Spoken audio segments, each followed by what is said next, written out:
जय श्री गणेशाय नमः। सर्व मंगल मांगल्ये शिवे सर्वार्थ साधिके शरण्ये गौरी नारायणी नमोस्तुते। जय माँ भगवती। सुदर्शन पर जगदम्बिका की कृपा। जय माँ भगवती। व्यास जी कहते हैं, युद्ध समाप्त हो जाने पर महाबली युधाजित लड़ाई के मैदान से लौटकर अयोध्या पहुंचा। जाते ही वध कर डालने की इच्छा से मनोरमा और सुदर्शन को खोजने लगा। युधाजित ने दो हित शत्रुजित को विधि पूर्वक राजगद्दी पर बैठा कर मंत्रियों को कार्यभार सौंप दिया और स्वयं उज्जैनी नगरी को चला गया। व्यास जी कहते हैं, दिन बीतते गए।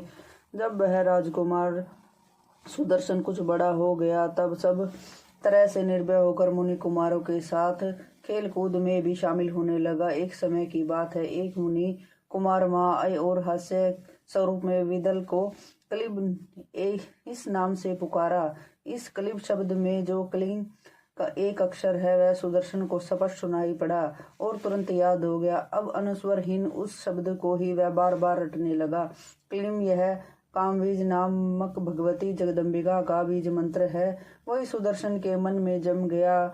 इस समय सुदर्शन मन ही मन यह कामबीज क्लिम का जप करता खेलने कूदने लगा। सोने पर भी उसे मंत्र की स्मृति दूर नहीं होती थी। कामबीज मंत्र के प्रभाव से उसे सर्वांगोपांग धनुर्विद्या, नीति शास्त्र और संपूर्ण विद्या भली भांति सुलभ होगी। एक समय की बात है, राजकुमार सुदर्शन को भगवती ने साक्षात दर्शन देकर कृतज्ञ किया। उन जगदम्बिका के दर्शन पाकर राजकुमार सुदर्शन का मुख प्रसन्नता से खिल उठा। जगत जननी की कृपा से उसे धनुष बहुत से तीखे बाण, तुरीण और कवच मिल गए थे।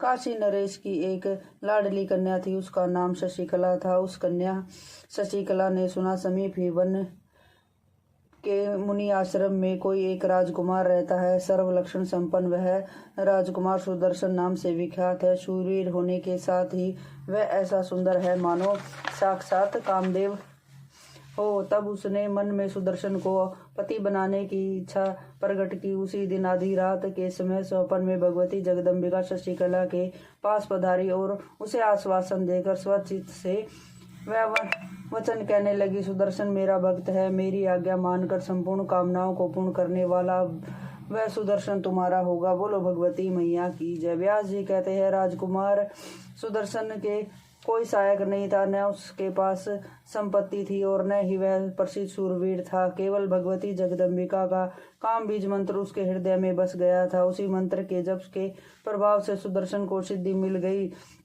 श्रृंगवेरपुर के अध्यक्ष निषाद ने सुदर्शन के पास आकर उसे एक उत्तम रथ चढ़ने को दे दिया था। तत्पश्चात उत्तम व्रत का पालन करने वाले उन मुनियों ने मनोरमा से कहा, सुमुखी अब तुम्हारा पुत्र भूमंडल का सम्राट होकर रहेगा। व्यास जी कहते हैं, सुदर्शन को सभी विद्याएं सुलभ हो गई थी। वह राजकुमार पर बैठकर जहाँ जाता ऐसा लगता मानो एक अक्षौहिणी सेना उसके साथ हो। उधर शशिकला के पिता राजा सुबायु ने कन्या को विवाह के योग्य आयु समझकर बड़ी सावधानी के साथ स्वयंवर की तैयारी कराई। महाभाग सुबायु ने राज दरबार में इच्छा स्वयंवर की योजना बनाई। शशिकला का मन उद्विग्न हो गया। उसने अपनी एक सखी से कहा, तुम एकांत में जाकर मेरी माता से यह बात कह दो कि मैं अपने मन में ध्रुव सिंधी के राजकुमार को पति रूप में वर्ण कर चुकी हूँ। भगवती जगदम्बिका की कृपा से वह राजकुमार मेरा पति बन चुका है। व्यास जी कहते हैं, शशिकला की सखी के वचन सुनने के पश्चात रानी ने राजा के आने पर पुत्री की सभी बातें कह सुनाई। सुनकर महाराजा सुबायु बड़े आश्चर्य में पड़ गए। बार बार हंसते हुए वे अपनी भार्या विदर्भ राजकुमारी से सच्ची बातें कहने लगे। सुंदरी, तुम उस बालक के विषय में जानती हो ना?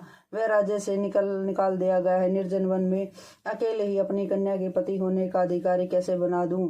तुम उनसे कह दो, एक से एक बढ़कर समृद्धिशाली नरेश स्वयंवर में आएंगे।